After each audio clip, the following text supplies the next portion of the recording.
Olá, eu sou o Carlos e aqui nós estudamos a Bíblia. Vamos continuar nosso estudo do Evangelho de Mateus. Agora estamos no capítulo 18. Relembrando, no capítulo 17, nós acompanhávamos Jesus enquanto ele estava em Cafarnaum e ele teve uma conversa com seus discípulos, e especialmente com Pedro, né? Pedro e Jesus tiveram uma conversa sobre pagar o imposto do templo. E nessa conversa ficou claro que Jesus, como o Senhor do templo, não devia o imposto, mas pagou mesmo assim, para não causar nenhum tipo de ofensa.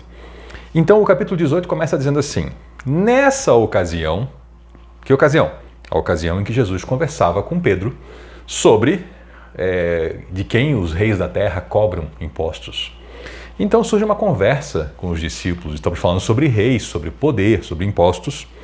E aí vieram os discípulos a Jesus e perguntaram: afinal, quem é o maior no reino dos céus? Surge entre eles uma conversa sobre grandeza. Eles estão diante do rei, eles estão diante do Messias, eles são o grupo mais chegado do Messias. E eles já tiveram uma percepção que o Messias não é exatamente, ou nem de longe, aquilo que eles esperavam, um Messias guerreiro, mas ele repetidamente indicou para eles o caminho da cruz e indicou que ele estava indo para Jerusalém para sofrer e morrer, mas ele também falou em ressurreição. Então eles tinham uma noção, já começavam a entender que Jesus estava falando, quando ele falava do reino, não de um reino em termos humanos, nos termos conhecidos por eles, mas o reino dos céus. E aí então, eles voltam basicamente para a mesma questão de poder, só que agora com uma nova roupagem, a roupagem talvez espiritual. Quem é o maior no reino dos céus? Mais ou menos, já que não vai ter tomada do poder por aqui, então como é que vai ser lá nessa nova realidade? E Jesus vai desmontando essas pretensões deles, e esse texto me faz lembrar aquela passagem que nós já estudamos, em que Jesus falou que o vinho novo não pode ser colocado em odres velhos, tem que ser colocado em odres novos. Eles parece que ainda estão nos odres velhos do entendimento do poder humano, da supremacia humana, de quem está sobre quem. E Jesus está colocando eles diante da realidade do reino, que é vinho novo em odres novos. E então, ele, para desmontar essa ideia de poder humano, ele chamou uma criança e colocou essa criança no meio deles. Só o fato de ele chamar uma criança e a criança vir já nos demonstra algo interessante sobre Jesus Cristo. Ele era alguém que as crianças, de quem as crianças gostavam. A gente não vê crianças indo na direção de um professor, de um rabino, se ele for alguém terrivelmente áspero com as crianças, alguém terrivelmente duro com as crianças. Isso já mostra uma característica dele que talvez o diferenciasse de tantos outros professores ao longo da história. E ele colocou essa criança no meio deles e falou para eles que a menos que vocês se convertam, falou isso para os discípulos, e se tornem como crianças, jamais entrarão no reino dos céus. Só essa frase tem tantas verdades nela. Então vamos lá, ele está falando não com a multidão, não com os estranhos, mas com o seu grupo mais chegado. E ele falou que eles precisavam se converter.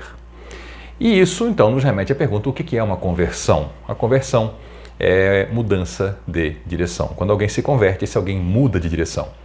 Nós estamos acostumados a ouvir no nosso momento atual, na língua portuguesa, a expressão conversão no contexto religioso como basicamente alguém aderir a alguma forma de culto, alguém declarar certas palavras e passar a ser membro de alguma instituição religiosa. Jesus trata a conversão como uma mudança de direção. Ele está falando com seus discípulos, pessoas que creem nele como Messias, que o acompanham, mas que ainda têm uma direção nas suas mentes muito ligada ao poder humano. E ele então fala para eles: a menos que eles se convertam e se tornem como uma criança, eles nem mesmo entrarão nesse reino onde eles estão preocupados em quem é o maior. E a preocupação deles nesse momento deveria ser entrar nesse reino, porque eles precisam se converter e ser como crianças. Aliás, aproveitando e falando sobre conversão, sobre adesão ao movimento religioso, é importante ressaltar também alguma coisa. A gente tem falado bastante sobre o que está na Bíblia, mas nesse momento eu queria só ressaltar uma expressão que não está na Bíblia, mas está nas falas muito comuns em movimentos religiosos. A expressão aceitar a Jesus. Essa expressão não está na Bíblia. Essa expressão ela não decorre do texto bíblico, ela é uma prática das igrejas, mas o que nós temos na Bíblia é a conversão, mudança de direção. Nós temos visto Jesus chamar as pessoas para a mudança das suas práticas, não só das suas palavras. As palavras são parte da prática da vida de cada um. Elas são importantes também, mas não são simplesmente as palavras que vão mudar a realidade de uma pessoa, mas os seus atos como um todo. Então ele falou: quem se torna humilde como essa criança é o maior no reino dos céus. E quem recebe uma criança como esta em meu nome recebe a mim. E aqui a gente já está vendo que a ideia de o maior também já não funciona como a ideia humana de poder, né? Porque eles estavam pensando em maior em uma escala hierárquica, um acima do outro, um abaixo do outro, quem é o maior, quem é aquele que está logo mais próximo do rei.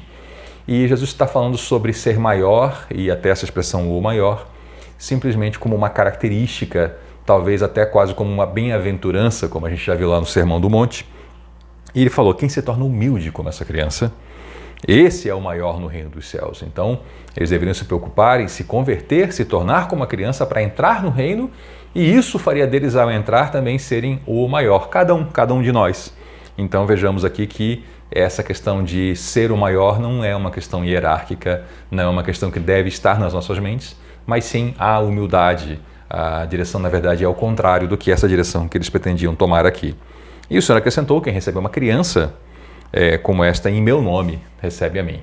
E isso revela todo um cuidado especial de Deus, de Jesus Cristo, pelas crianças. E aí ele prossegue, ensinando ainda algo mais.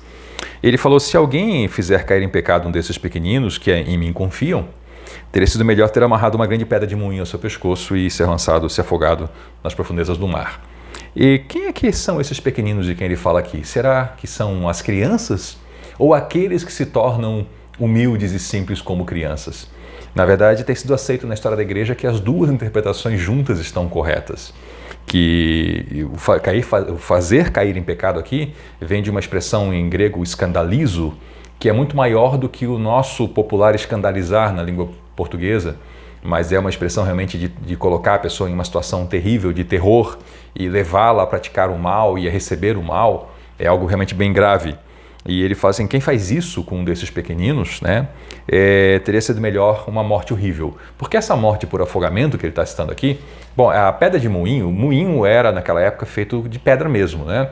Existia o moinho manual pequeno, uma pedra que se usava para moer cereais, e existia o moinho grande, ele era puxado por um animal de carga, e era uma pedra muito grande que rolava sobre outra, e aí então moía os cereais e fazia farinha. Ele está dizendo que é melhor morrer afogado, amarrado a uma pedra dessa, do que levar a desgraça sobre um dos pequeninos.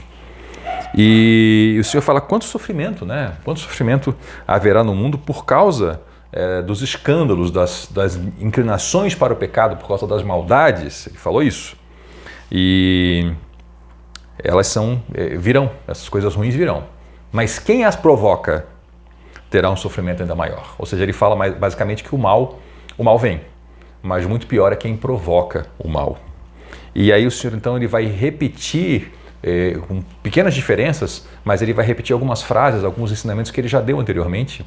E com isso a gente também entende que Jesus não necessariamente falava uma verdade apenas uma vez, mas como ele era uma pessoa que viajava para diversos lugares, era natural que ele repetisse as verdades para públicos diferentes, ou ainda para que o mesmo público interiorizasse essa verdade de maneira mais intensa. E ele fala aqui que é melhor entrar na vida eterna, até mesmo sem uma parte do corpo, do que inteirinho ser lançado no fogo, né, com as duas mãos e com os dois pés. E é claro que ele, como a gente já viu anteriormente, ele não está falando em mutilação literal, ele está falando em questão de escolhas, em hierarquia de escolhas, né, que há coisas mais importantes do que outras.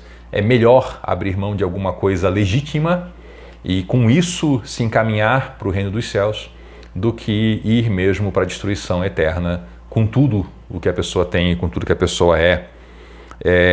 Então ele continua falando ainda sobre os pequeninos, né? Que novamente aqui a gente está tratando tanto da criança quanto da pessoa que se faz humilde e simples como uma criança para ser um seguidor de Cristo. Ele falou: tomem cuidado de não desprezar nenhum destes pequeninos, porque eu lhes digo, aqui é muito interessante, que no céu os anjos deles estão sempre na presença de meu Pai Celestial. e o Filho do Homem veio para salvar os que estão perdidos. Com isso, a gente tem um entendimento que existem anjos, sim. Há quem duvide da existência deles, Jesus está falando desses. E ele está falando que existem anjos, sim, que estão ligados a pessoas que são colocados em atribuições de cuidado. E isso não é um ensino novo em termos de Bíblia, não é algo que foi trazido à revelação somente com o ministério terreno de Cristo. Nós já temos no Antigo Testamento essas explicações. Temos, por exemplo, no livro do profeta Daniel, em que é tratado de anjos que cuidam até mesmo de nações inteiras. Anjos que velam sobre um grupo enorme de pessoas. Então, o que nós precisamos saber aqui é que esses mesmos, eles são mensageiros, né? A palavra anjo significa mensageiros, e eles mesmos tratam de velar sobre as crianças e até mesmo rogar ao Pai, levando a ele a mensagem sobre alguém que tenta o mal sobre uma criança ou sobre um pequenino, sobre alguém que se faz humilde para andar com Jesus Cristo. E ele, o Filho do Homem, veio para salvar os que estão perdidos, veio para salvar as pessoas para que se tornem pequeninos, humildes como crianças e entrem no reino. Muito obrigado por nos acompanhar até aqui. Se inscreva no nosso canal, conheça nossos outros vídeos, deixa aqui o seu, deixa aqui seu joinha e comente, compartilhe e volte, porque no nosso próximo vídeo nós vamos continuar dentro desse mesmo contexto, porque a conversa de Jesus segue e nós vamos seguir junto nessa conversa, aprendendo um pouquinho mais. Muito obrigado, volte na próxima. Eu sou o Carlos e aqui nós estudamos a Bíblia. Até lá!